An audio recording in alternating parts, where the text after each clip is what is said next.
In this episode of Going For It with Becker, I sit down with two really impressive individuals, Burr Newsome and Marlo Taylor, the team behind BNT Realty in Charlotte, North Carolina. Mary is a former teacher and school principal, high energy, deeply systems minded, and she will talk to literally anyone, which has helped her build a great sphere of influence. Marlo spent over a decade in the mortgage industry before making the jump to real estate. And that background is not just a resume line, it has literally saved deals that most agents wouldn't even know were falling apart. Together, they've built something really wonderful, a true 50-50 partnership that actually works. In this conversation, we get into how they structure it, how they keep it healthy, and the one communication rule they swear by that every business partner needs to hear. If you're thinking about a partnership, navigating one now, or just want to hear from two people who are absolutely firing on all cylinders, this episode is for you. Let's get into it.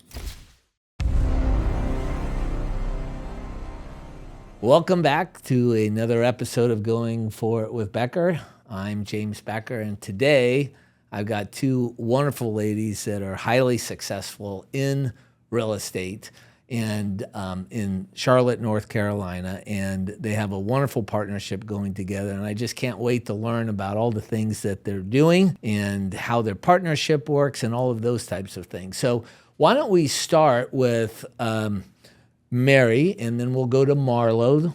And Mary, why don't you just give a short background on who you are and what your background is, and then we'll go to Marlo, and then we'll get into a conversation from there. Perfect. Okay. Well, my name's Mary. I am born and raised here in Charlotte, North Carolina. I'm 43. If I I'm going to be proud of it. I'm 43. Yes. That's a And spring so chicken. that's right. It's so young the older I get there. So how I sort of got to real estate, or really, I was went to college and became a school teacher, and then got my master's and was a school administrator, was principal for several years. I wrote a social and emotional curriculum for at-risk kids, did some consulting work with a national math middle school grant, and then COVID hit. And I had a 4 and a 2-year-old, and I was married to a mortgage lender. So rates were phenomenal, but he was working all the time, and we were stuck at home with a 4 and a 2-year-old. Yeah. And I got stuck. I was blessed to be home with a 4 and a 2-year-old. And so at this point, I was just mom, but I was since 2018, I'd really been praying for vision. I did not know what was going to be my next journey. I knew I didn't want to go back in education. I loved it, but it was like, I can make more money somehow. Goodness, I can figure this out. So anyway, my husband said, get your real estate license. Sure, I like to learn. I did. I had a client before I came out. And then it just started, this faucet just started, and natural things became natural business things. And then I got super busy, and Marlo and I had become friends because we had covered kindergartners together. So she really chose me because she thought I knew what I was doing because I had been in education. Now she tells me that was her reasoning for reaching out and inviting me into this little pod that we would teach in. And so anyway, needless to say, she was always on a headset and always working nonstop. Like, never saw she opened the door, she'd still be working. So I'll let you take it. Well, I'm Marlo. I am originally from Richmond, Virginia. I am not 43 years old. Anyway, I went to East Carolina University, so ended up making my way to Charlotte, as most ECUers did. And I was in the mortgage industry for a little over 10 years before I got into real estate. And now I've been in real estate for 3 years alongside Mary. So we've been partners, since day one of this journey for me. And I think the mortgage industry, I always call it real estate adjacent, right? We're all under the same sort of umbrella. So that So Yep. going into real estate had always been something that I had been really interested in. And to Mary's point, I was in the mortgage industry during 2020. It was crazy. It didn't really stop, and was working 12 to 14 plus hours a day connected to a headset. And it was time for me to sort of make a change and have more flexibility and more freedom in my life. So Yep. luckily, we had a great sort of sphere of people. I knew it was going to be a good time to kind of go and try to start building something new. And here we are. There you go. So tell me a little bit. Partnerships are really tough. I mean, they're really tough, and in marriages, we know marriages really struggle to make it and last a long time, and ideally they have love and physical intimacy and all those types of things that aren't typically in business just go relationships, shopping. as you know, right? So, and there's struggles in those types of unions. How did you guys come together? I'm really interested in a couple of things. So, how did you guys decide to work together?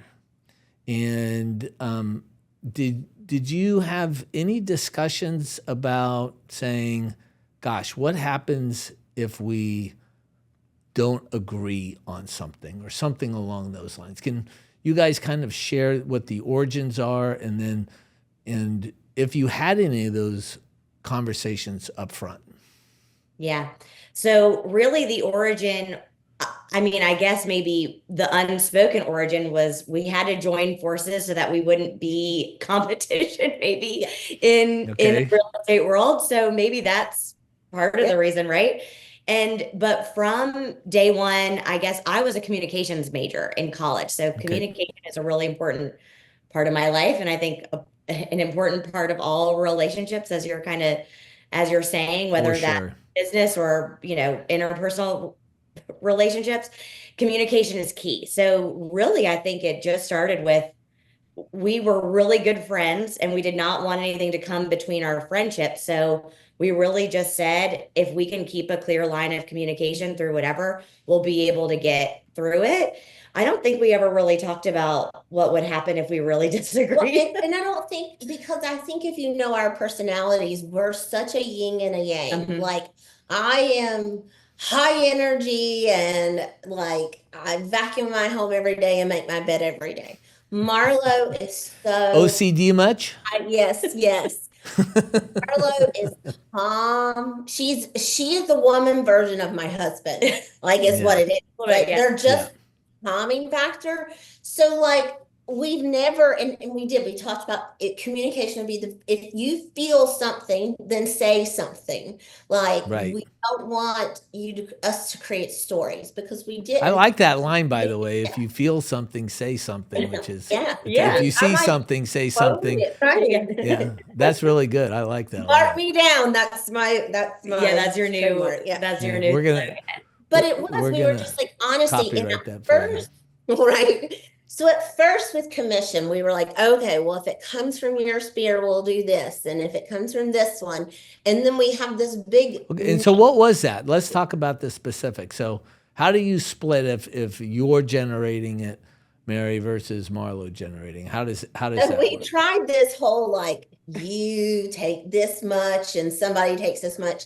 And at the end of the day, that was just so ridiculous because you can't do it without each other. Like, and so um we decided probably 2 years ago, we just looked at each other and we didn't really have this booming business then. Yeah. And so we were like, what if we just said it's 50-50 on everything? And you take this. So we sort of what we do is it's 50-50 and someone takes a lead. So someone's the lead person, so you're responsible for what happens. The other person is there for, we both will add value, but you're also there just to, you're there to, because we work on it together. We'll be on a text message together with the client and I'll know it's Marlo's, but if she needs a little extra I can come in and give that, or just, something to laugh to make something, the ice break. Yeah. Like you can bounce off of each other and it doesn't feel Yeah. like you're the only one. Right. Yeah.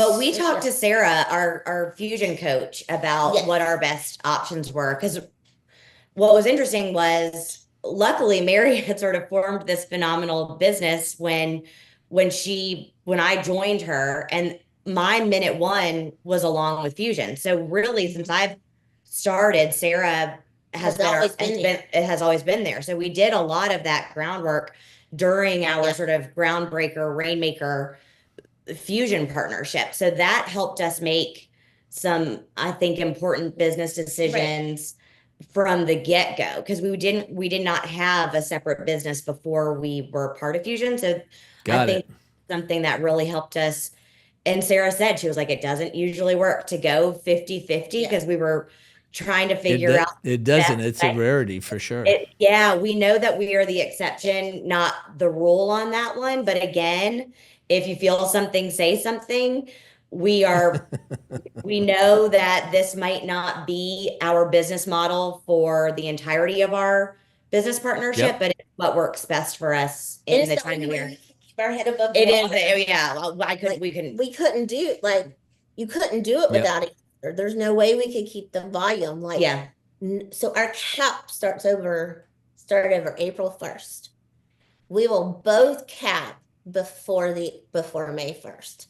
So that's awesome. Be able to do that kind of production, you can't do it by yourself. So it's going to take a hustle from two people. So I think there's also this bottom core trust that I knew she was a hustler before. I could see that when she was in the mortgage industry. I knew I was a hustler. And we might work different hours, which we 100% do. But that's our yin yang, right? That's part of what makes us a good team. Yeah. She's your design person. I could never walk into a home and tell you where to place furniture or reposition your home. She can reposition people's homes. I don't have that skill either. I don't have that at all. I would laugh if you told me that. But then on my side, I have a darn spear that's huge, and I will talk to a wall. So we'll quickly make friends. And so what is also fun, and I think it's I'm always excited to introduce Marlo to my spear, and my spear loves her instantly, because we are sort of a lot of the same energy type. And so we trust each other, you know? I mean, I don't know. It works out. The Lord bless. We don't know. That's wonderful. And you have to be in a place where you really value the other person, and that friendship and that connection is you see the value in the ROI of your ability to have some flexibility, your ability to have some support, your ability maybe to take some time with the people that you love, and someone can fill in, and to what it sounds like, which in a good marriage, or from what I hear from people who have a good marriage. I'm divorced, but so I'm not talking from personal. I'm not talking from personal experience, but in a good marriage, I don't think you can keep score. You just can't keep score, right? And that's what it sounds like what happens with you guys. You guys just aren't keeping score, because if you're keeping score, then someone's losing and someone's winning. And so that's where envy and resentment and all of those things that can come in. So that's awesome. And that just must be the way that you guys were raised, or how you came together. And so I would count you guys just really super fortunate. We are.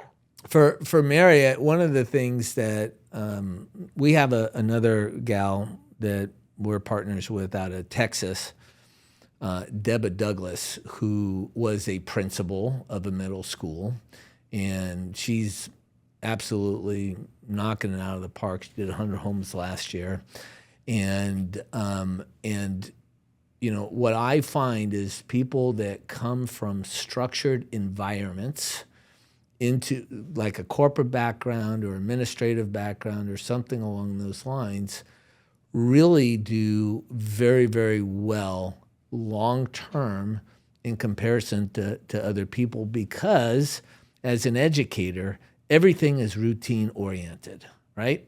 You got your classes, people come in, you have the semesters, and I really believe that businesses are built in the boring, and with the daily, weekly, and monthly routines. Would you agree with that? Do you see that in your business? And can you speak to that a little bit? 100%. I almost feel like we could do a science experiment and take a teacher out of the classroom, give them Yep. 1 year in real estate and see what we could help them do. One, I'll tell you what, when you were a teacher, well, first of all, I watched the sunrise every morning at 5:45 as the bus lot, as the sun rose. That's how my morning always started. And so I didn't go home until 5 or 6. That was Yep. a natural work day. There was no overtime. That wasn't unless I had a PTA meeting, a basketball game, something I had to stay to. We're used to, when I was a teacher, I had to go to the bathroom while they stood outside, and I went to the bathroom. Like, had to be like, if any of you talk, I will hurt you so bad. Then I'm gonna go and pee, and then I'll be back. So like that was the type of environment. So to go from that to the way that people work, I was floored. I don't mean this to say Yes. it is, but they're like It's insane. It's insane. It's insane, like how little people And when you say the way people are. work, you're talking about in the industry. Yes, To yes. be and clear to the people that how- are listening. Yeah. Yes. But then I also think teachers have the gift of systems. So like we understand quickly how to make a system out of something, which Yep. this is like our sticky charts and like our sticky post-it notes. These are our buyers and sellers. It looks a little like a classroom, I must say. It is, right? It does. You feel like you walked into my classroom, but that's how it is. In two, I told someone, you're like a tour guide. I feel like as an agent, you're like a tour guide with someone through the experience. I'm going to go with you through the experience of home buying. And you're really a tour guide there that narrates the journey of how this is going to go. And I think teachers are great storytellers. So we can make this a easy journey because have lots of systems in play. And we're also going to guide you to the next step. We take everything in steps. We go here. Yep. We don't worry about 3 steps ahead. We go to this step. So that's why when I came to South Park, when I joined, first I was at one brokerage in South Park here in Charlotte, and the top 2 women were both teachers. And I was like, I can do this. If they can do this, I can do this. You also have a huge spear because you taught a lot of people, Kids. and people 100%. really like you. And so it's just an easy, natural thing. But I feel like I could do an experiment that could maybe it'll scare them to pay teachers more. Well, the other thing about teachers is that you're dealing with kids that have higher emotions. And there's nothing more emotional about buying or selling a home, because your life is not on solid ground. You don't know if a loan's going to be approved. You don't know if you're moving. You don't know if you're losing money. You don't know if a deal's going to close. And even myself, who's done this for over 3 decades, when I'm in the middle of an escrow, I'm not a very happy person. And my emotions can get the best of me. I'm kind of an emotional person, and so you have to be able to ebb and flow with that. And to me, somebody in this is teachers naturally is that they have a lot of empathy, but they have very strong boundaries.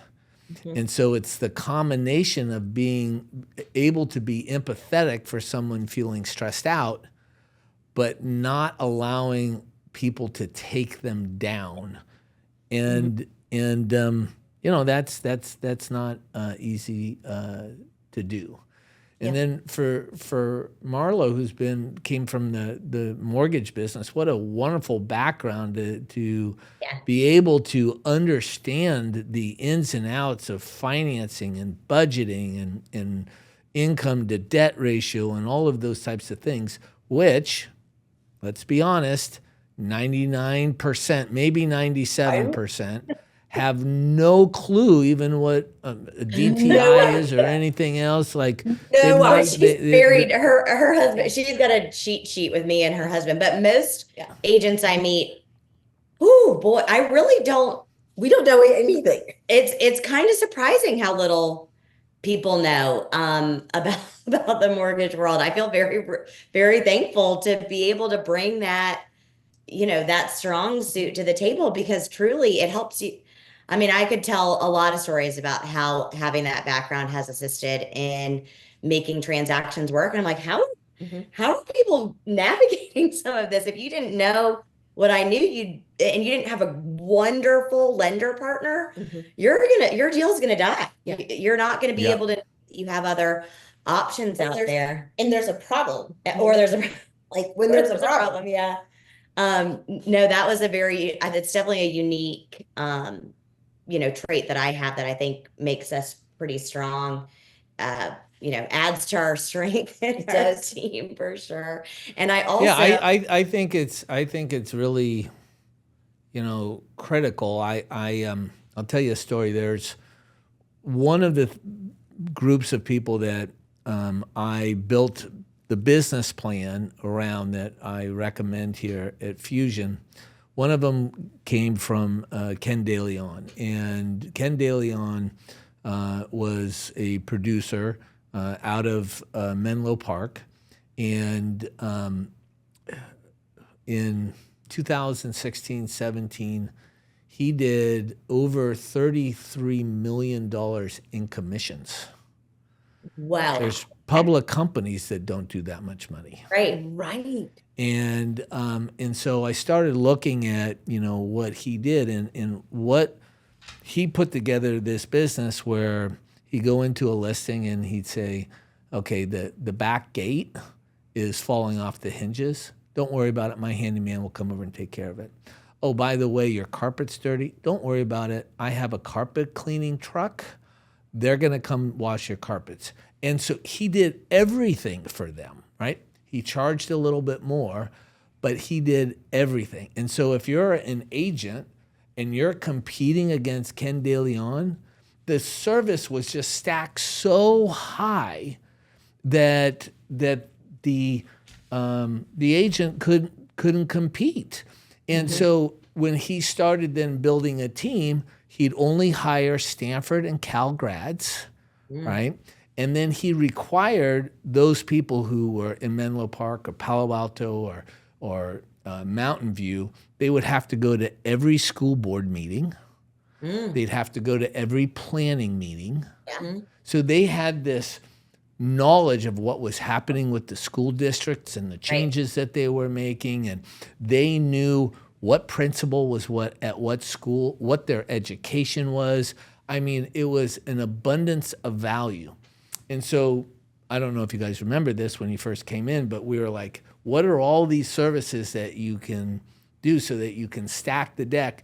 Because once you know that you have a value proposition that's better than anybody else, you can't help but tell people about it because they're missing out if they're not using you.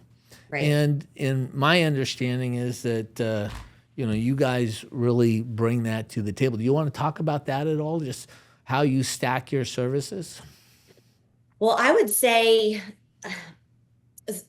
I guess services, but it's our knowledge base, I think, too, though, that sets us apart. And we do most of our business within our own neighborhood. So we've really built our services are that we are truly we are the experts of where we live. And if you want to have any strength, I feel like the service is you cannot use anybody else. They don't have the knowledge that we do about these areas. Well, and we'll get you in off market. I mean, who doesn't want that? Like, and not have to go through it. I mean, we've already done 4 off-market deals this year, where you're just moving chess pieces, and it's like after a while, Marlo's like, at some point, I think they're going to be like, they have too much business, but hopefully never they will. But we live in a neighborhood, it's about 1,200 homes.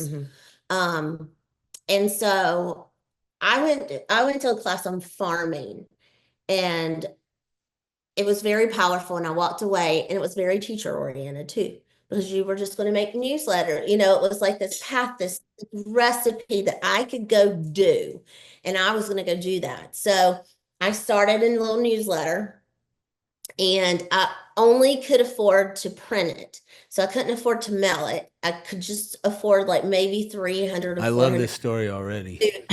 to print it.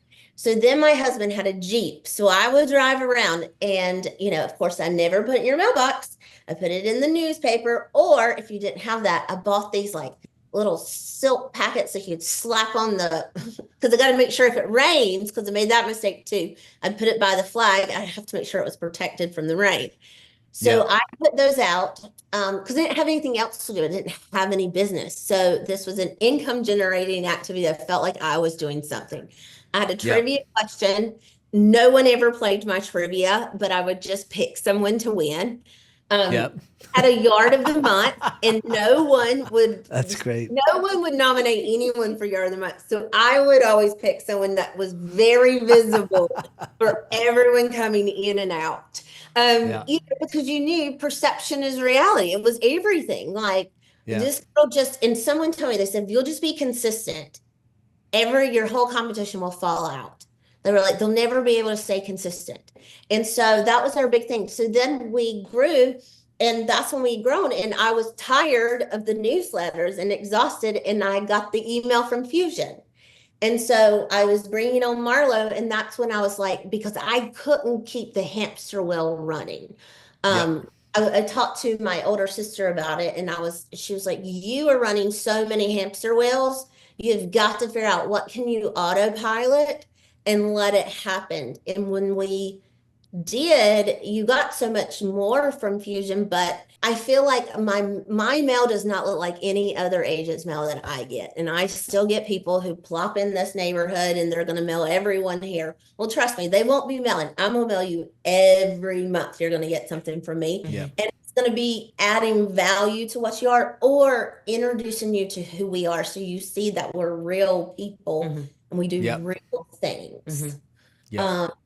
So I think our stacking is too, like the people we use are neighborhood people. So our vendors we try to do are mostly people who live in the same neighborhood. So we're all on the same team. We also all understand how the homes are. Like, so it's like one business can feed another business. If we keep this cycle going, we also live in a neighborhood that these homes are like, they're baby boomers still in these like 2-story mansions, but they haven't touched them. They haven't touched them. Still live there with all their stuff. So that is a lot, and our neighborhood's unique because you can get like an acre to 2 acres here, and you're still inside of the Charlotte Beltline that we have. So the point of that is that we have a lot of nurturing some of these clientels to help them understand, because we have builders that want to come in and just subdivide our lots. So there's a big campaign because our zoning changed and that could happen. So we've tried to build this campaign called Preserving Providence Plantation. So we try to build these relationships with these baby boomers to be like, look, we will make this as simplistic as possible. We will bring you the market value, and we will assist you as you move out, however you want. And then we'll bring someone who believes in this home to revive it and bring it back to today. And then it's lives on, and people like that. They don't want to know their home. They want a legacy of something that they've lived their lives in, for So sure. every home that we've redone in the neighborhood, we hang, just like a builder would hang their sign, we hang our Preserving Providence Plantation sign. So that created another brand, and just another reason your sign is around. And anything we can do to put a sign in the yard. Welcome home from BMT Realty. Well, that is think about it, buyers. When we had buyers, we were like, our names are not on anything. Like they don't know if they're buying in our neighborhood. Like no one knows. So we made welcome home signs so that when Yep. our buyers move into the neighborhood, there's a sign that's like, welcome home, love B&T Realty, your neighborhood. That's So- awesome. So you go through the process of doing our MAP meetings, and you have a partnership executive coach, Sarah, who's, in my opinion, just a class Amazing. act. We adore her. Just, We adore her. She has Yeah, been through the journey of explosion with us, Yeah. and it's just been fun because it feels like she was with us when we were nothing. Yeah.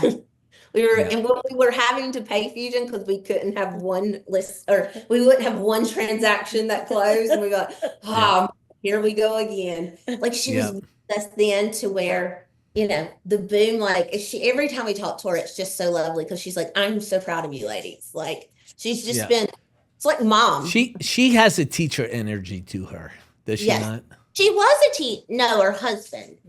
Is that right? Yeah. I don't know. She might have been, but she ran really big offices for Berkshire Hathaway. I mean, at one point, I think she was the manager of an office with 350 agents in it, and so she knows what she's doing, and she's knows the real estate industry really well. Oh my gosh! Can she be in it? Okay. We need to find Yes. her. Yes. Okay. Okay. Okay. Can you say hello? All right, Gage. So figure out how to bring her into this. Should I pretend to Like grab her? that. So is it who is this? Can you please introduce this beautiful soul Blair here? Bennett. She Ms. is Blair. She is the newest member of the B&T team and a little frustrated. You know what? Say hi, everybody. Look. Hi. Hello. Hi. Teletubbies. And we got another member here. Yes. There's the pups. This is She is the This is absolute. what mothering and working is like. That's exactly right. Yes. Absolutely so cute. She's beautiful. Oh man, she just had to get But She's he came in missing- the other door. Oh, okay. She's missing the big sisters. All right, you want to tell them about Missing- your in real estate? Yep. Tell us about your first deal. Oh, I guess that might be coming up. Okay, well let's go ahead and wrap it up at this point. It's been really enjoyable speaking with you guys. I can see why your business is continuing to grow year after year. I have to tell you that Sarah talks about you guys and is just super proud of you guys. And I am personally proud to be in business with you guys. And I think the world of you, and I think a lot of people will really enjoy this episode of Going For It with Becker. And thank you so much for doing this. Thank you guys Absolutely. so Thank you. much. We Really appreciate it. appreciate you and everything you've done to help us too. Right? Can you say bye-bye?